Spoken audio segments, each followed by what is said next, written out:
എല്ലാത്തിനും കാണിച്ചു തരാം.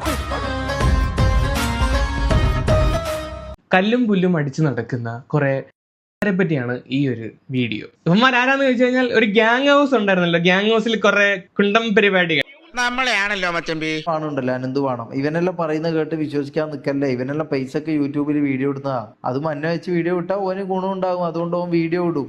അയച്ചു വിട്ടേക്ക്. ഇവന് കിട്ടാനുള്ളത് നമ്മളായിട്ട് മുടക്കണ്ട. എടാ നീ ആരാണ് നിന്റെ വിചാരം? ഇവനെ വെച്ച് വീഡിയോ ഇട്ടാ ഗുണമുണ്ടാവും. നീ ആരാണ് നിന്റെ വിചാരം? എനിക്ക് അറിയാൻ മേലാത്തോണ്ട് ചോദിക്കുക, താൻ ആരുവാ? എടാ കണ്ടവന്റെ മുന്നിൽ ഉണ്ടാക്കിയ വ്യൂവർഷിപ്പ് അല്ലേ നിനക്കുള്ളത്? നിന്റെ പേര് കിട്ടിയല്ലോ. മനസ്സിലായി. അതുകൊണ്ട് ഓന്റെ ഒന്നും പേര് ഞാൻ മെൻഷൻ ചെയ്യുന്ന പോലും ഇല്ല. എനിക്ക് അറിയില്ല ഈ വാണല്ലേ ഏതാന്ന് പോലും. ഈ അനന്തു എന്നെല്ലാം പറഞ്ഞ വാണം. ഓനല്ലേ ഈ പറഞ്ഞ പോലെ ഏതാന്ന് പോലും എനിക്ക് അറിയില്ല.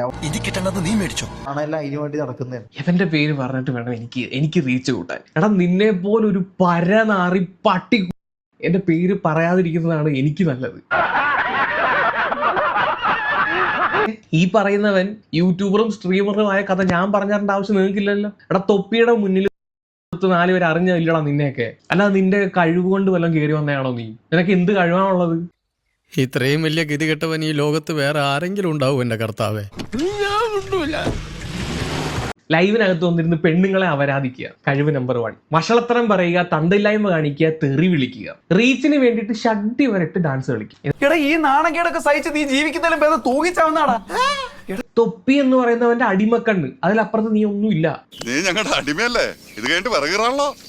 ഇനി മുതൽ ഇവന്റെ പേര് രാജാക്കണ്ണെന്നല്ല, അടിമക്കണ്ണെന്നാണ്. തൊപ്പി പറയുന്ന എല്ലാം കേട്ട് അവൻ അങ്ങോട്ട് ചാടാൻ പറയുമ്പോ അങ്ങോട്ട് ചാടും, ഇങ്ങോട്ട് ചാടാൻ പറയുമ്പോ ഇങ്ങോട്ട് ചാടുന്ന, അവന്റെ ആട്ടും തുപ്പും കേട്ട് നിന്ന, അവന്റെ ചൊൽപ്പടിക്ക് നിന്ന ചാവാലിപ്പട്ടി. അത്രേ ഉള്ളൂ നീ. അതിന്റെ അപ്പുറത്തേക്ക് നീ ഇല്ല. നീ അനുഭവിച്ചുകൊണ്ടിരിക്കുന്ന ഫെയിം അതുപോലും കണ്ടവന്റെ ദാനമാണ്. പിന്നെ പൈസക്ക് വേണ്ടി വീഡിയോ ആടാ, ഞാൻ പൈസക്ക് വേണ്ടിയിട്ടാണ് വീഡിയോ ഇടുന്നത്. നീ എന്തിനു വേണ്ടിയിട്ടാണ് വീഡിയോ ഇടുന്നത്? ചാരിറ്റിക്ക് ഉണ്ടാക്കാൻ വേണ്ടിയിട്ടോ? ചാരിറ്റി ഒന്നും ആയിരിക്കത്തില്ല. കല്ലും പുല്ലും മേടിക്കാൻ വേണ്ടിയിട്ടുള്ള പൈസക്ക് വേണ്ടിയിട്ടായിരിക്കും നീ വീഡിയോ ഇടുന്നത്. ഞാൻ 10 പറയണമെന്ന് വിചാരിക്കാൻ തുടങ്ങിയിട്ട് കാലം കുറെ ആയി. താനൊക്കെ മറ്റേ ചിട്ടയൊരാളല്ല. പക്ഷെ ഇതെങ്ങനെ അക്സെപ്റ്റ് ചെയ്യാൻ പറ്റും? ഇത്രയും നാള് ഫ്രണ്ട്ഷിപ്പ് ബ്രദറിനെ പോലാണ്, കൊച്ചച്ഛനെ പോലാണ്, അച്ഛനെ പോലാണ് കണ്ട്, മക്കളെ പോലാണ് കണ്ടെന്ന് പറഞ്ഞിട്ട് ഒരു സുപ്രഭാതത്തിൽ വന്നിട്ട് ഞങ്ങൾ ഫ്രണ്ട്ഷിപ്പാണേ എന്ന് പറഞ്ഞു കഴിഞ്ഞാൽ എങ്ങനെ അക്സെപ്റ്റ് ചെയ്യാൻ പറ്റും? എനിക്കിത് എന്തിന്റെ കേടായിരുന്നു. എന്നെ അങ്ങ് തല്ലിക്ക് കൊല്ലി. ഇനി ഞാനിവിടെ നിന്ന് ഡയലോഗ് പറഞ്ഞ കരഞ്ഞു പോകും. ഉസ്മാനെ രക്ഷപ്പെട്ടോ.